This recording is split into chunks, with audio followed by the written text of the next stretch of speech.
At school, I wasn't known for drama or popularity. I was known as the robot girl. My name is Karina, and yes, I'm a tech genius and I'm proud of it. While everyone else my age was caught up in high school chaos, I spent most of my time mastering the digital world instead. It was about 9:30 in the morning, and I was sitting in my usual spot of the school common room during break. I had my high-tech headphones on, and my eyes were glued to my MacBook Pro as I worked on some code. Suddenly, my best friend Evelyn barged in, looking completely out of breath. She ran straight over to a group of girls, and I just knew she had some big news to share. I rolled my eyes and sighed, but I couldn't help turning off my headphones to hear what the fuss was about. Evelyn was acting super dramatic, telling everyone that Helen, the cheerleader, finally got what she wanted. Apparently, Helen had a massive crush on a guy named Dean, so she went to visit the locker. Evelyn told the group that the locker had given Helen a yes. Then she dropped a bombshell. She'd just seen Helen and Dean kissing in the hallway. The whole group started buzzing with excitement, but I just sat there sneering at them. It's amazing how these gossip vultures will believe almost anything. You're probably confused, so let me explain. They were talking about this supposedly mysterious locker tucked away in the school's back alley. People actually believed it could speak and predict who your future soulmate would be. To make the magic work, you had to visit the alley between 6 and 7 in the evening. Tap on the locker exactly 3 times and recite a silly little spell about roses being red and violets being blue. Then, you'd ask if you and your crush were compatible. If a voice from inside said yes, you were golden, but a no meant your love life was basically over. I listened as a girl named Alicia said this proved the locker had some kind of prophecy power. Evelyn agreed immediately, telling everyone that it was definitely possessed by a lovelorn spirit. The more they talked, the more the rumors grew. I struggled not to laugh out loud. If only these naive kids knew the truth. That mystical locker they worshipped wasn't haunted at all. It was actually a product of advanced IT, and the mastermind behind the whole thing was me. I decided to create the locker because I was tired of people like Alicia looking down on me. She's one of those snooty, popular girls who thinks anyone into tech is just a cold machine who could never understand a real relationship. I thought that was ridiculous. So being the tech whiz that I am, I came up with a brilliant plan to prove her wrong and show her exactly what my talents could do. I spent every bit of spare time I had tucked away in my room, surrounded by all my high-tech equipment, coding away in the glow of my monitors. To make this work, I actually hacked into the school's database to collect everything I could find on my classmates. I'm talking about star signs, blood types, hobbies, and even what they wanted to be when they grew up. I used all that data to build a love compatibility calculator. It was my first real brainchild, and honestly, it was easy peasy. All I had to do was type in 2 names, and the algorithm would spit out a simple yes or no. But I knew that if I just told people I had a cool app, they wouldn't care. They needed something mystical to believe in. So I found this old, rusty locker at the end of the alley behind the school. I superglued a walkie-talkie inside, made sure it was locked tight, and kept the other walkie-talkie with me. I usually hung out in the school equipment room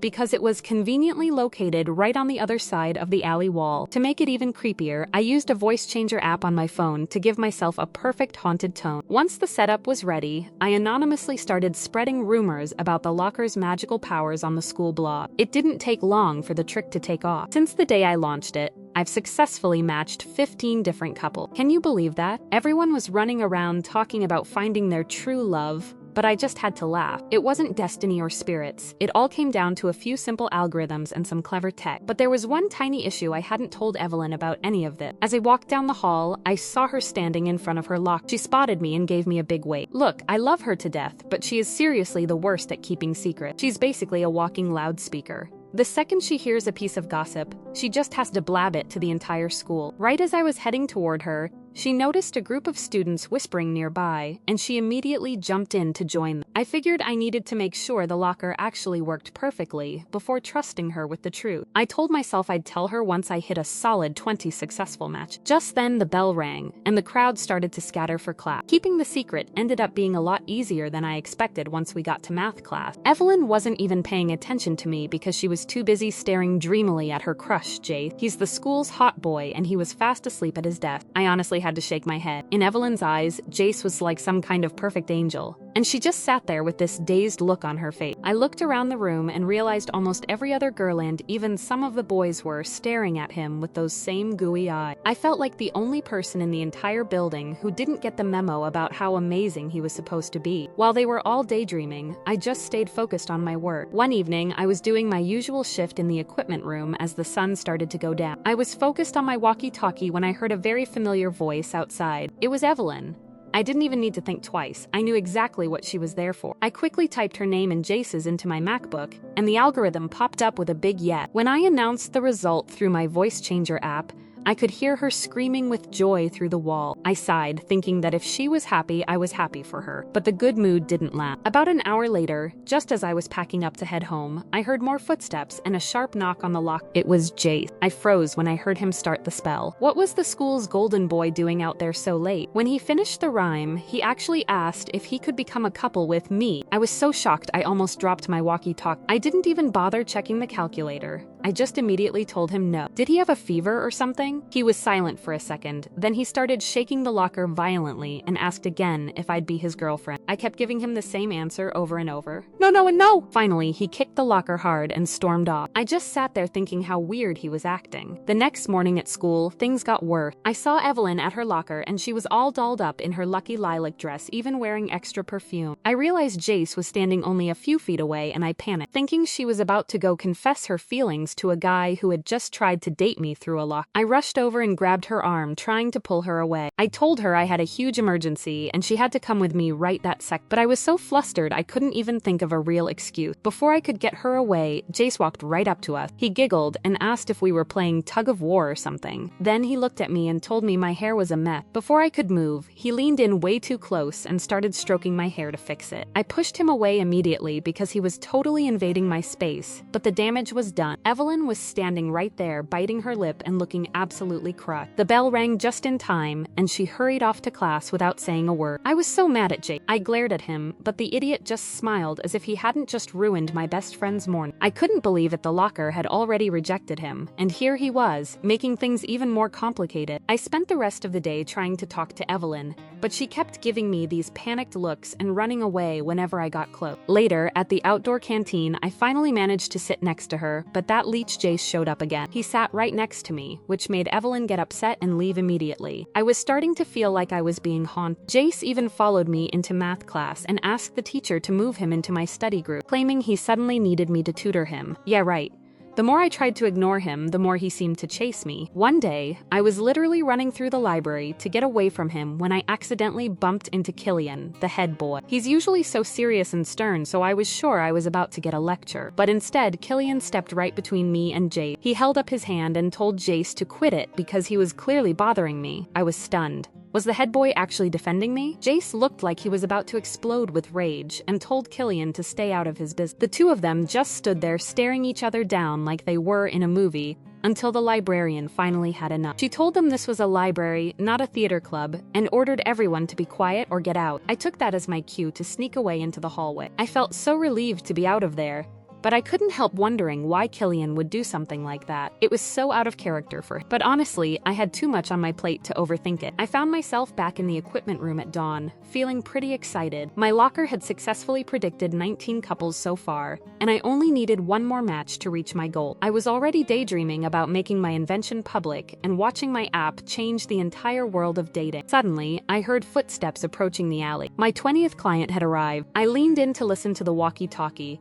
but I nearly fell off my chair when I recognized the voice. It was Killian, and of all the people in school to ask about, he was asking if he and I were compatible. I felt like maybe that robot girl nickname actually fit, because how could I have been so clueless about Jace and now the head boy? I quickly plugged our data into the calculator, and the screen flashed a big no. I actually felt a bit of relief at first, but then a crazy idea popped into my head. I thought to myself, what if I said yes? If I started dating Killian, Jace would finally have to stop bothering me, and maybe Evelyn would stop being so distant if she saw I wasn't interested in her crush. So I ignored the algorithm, cleared my throat into the voice changer, and pronounced a big yes into the walkie-talkie. By Monday morning, I was in the study hall, trying my best to ignore Jace while we worked on a math project. It was a bit awkward because Evelyn was sitting just 3 rows behind us, watching everything. Suddenly, a small note was passed to me. It was from Killian, asking if I wanted to go out with him this Saturday at 3 in the afternoon. I glanced over at him and saw him actually smiling for the first time ever. It was kind of nice. I was just about to write back when Jace suddenly snatched the note right out of my hand. He read it, his face turning dark,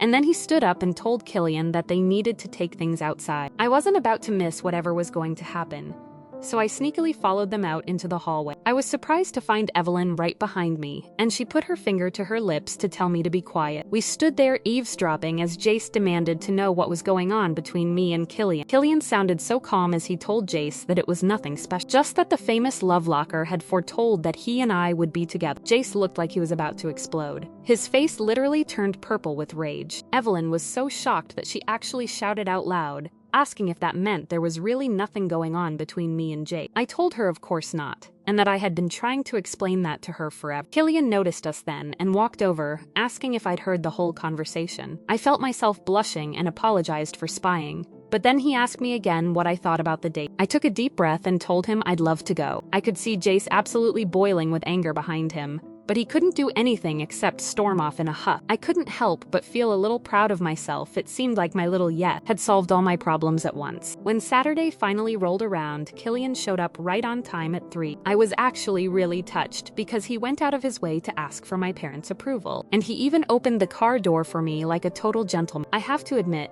my heart was racing and I felt pretty nervous, but he was so good at making me feel at ease. He turned on the radio and kept making me laugh the whole way. He took me to this really cool ice cream drive-thru, and we both ended up ordering butter pecan. It was such a funny coincidence. Before I even realized it, I felt completely comfortable around him. But the best part was our last stop, the planetarium. We sat there side by side in the dark, looking up at the glistening, star-filled sky. It was incredible. I saw a whole new side of Killian that day, someone warm and caring instead of just the serious head boy. Being with him made me feel really good. While we were sitting in his car later, I started thinking that maybe my algorithms weren't as accurate as I thought. After all, the calculator had said we'd never work out, but my heart was telling me something totally different. My thoughts were cut short when my phone alarm went off. It was already 5:15. I realized I had to get to the school alley immediately to change the batteries in the walkie-talkie. I quickly said goodbye to Killian and ran as fast as I could to the back of the school. I was just opening the locker to pull out the walkie-talkie when a dark shadow fell over me. I spun around and saw Jace standing there. He looked shocked at first, asking how I was even able to open the lock, but then his eyes widened as the truth finally hit him. He realized I was the one behind the whole thing and laughed, saying I'd managed to trick the entire school. I froze, my heart sinking. Jace gave me this wicked grin and told me I didn't need to freak out because he wouldn't tell a soul, as long as I agreed to be his girlfriend. I was so angry. I asked him why he was so obsessed with me when he could have anyone else in the school. He just acted smug and told me it was because I was different, like I was some kind of challenge to him. Honestly, he made me want to vomit. I tried to shove past him to leave, but he suddenly grabbed my hand and tried to pull me into a forced embrace. I pushed him away with all my might, calling him a psycho, and stormed off into the night. On the way home, I felt so sad. I never meant for things to get this messy. I just wanted to prove that data-controlled compatibility. But now I was starting to think I was completely wrong. I knew I had to tell Evelyn everything before Jace got to her, but the next morning, her mom told me she'd already left for school. I checked my phone and my heart stopped. Alicia had posted a picture of Jace grabbing me at the alley, but from the angle she took it, it looked like we were kissing. I felt sick. That was why Evelyn was avoiding me,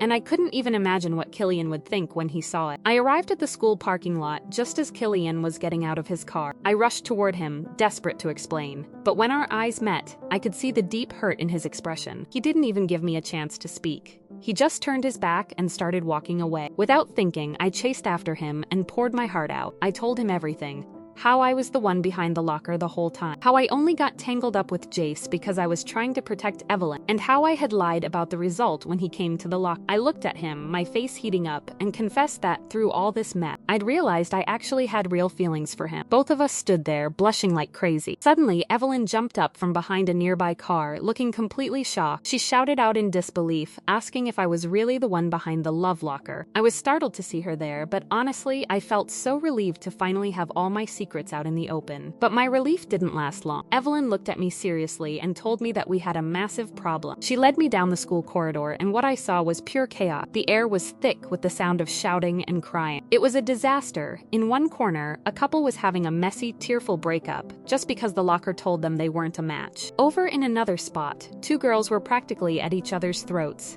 because the locker had matched them with the same guy. I even saw a boy smashing things in a rage because he didn't get a yes with his crush. Everywhere I looked, people were arguing about the love locker. I felt a pit in my stomach. How could I have been so blind? I had been so wrapped up in my own drama that I completely ignored the damage my invention was doing to everyone else. I knew I had to stop this. I rushed to the equipment room and fumbled through my bag to find my MacBook. I hesitated for a second, staring at the screen. This was my baby, my very first big project. But then I snapped out of it. I had to do the right thing. I took a deep breath and pressed delete, wiping the whole system. I let out a huge sigh of relief. It was the right thing to do. I've realized now that technology should never be used to try and predict how people feel. I think I'm officially traumatized by the idea of messing with anyone's relationship ever again. Love is just never that simple. You don't need some magical object to tell you who to date. You just have to go out there and experience it for yourself. Well, it has been 3 months since I shut down the infamous love locker, and things are finally back to normal around here. The halls aren't filled with crying couples or people fighting over algorithms anymore. And guess what? I actually have a boyfriend. Yup, Killian and I just went official last week. It turns out that when we stopped letting a machine decide our compatibility,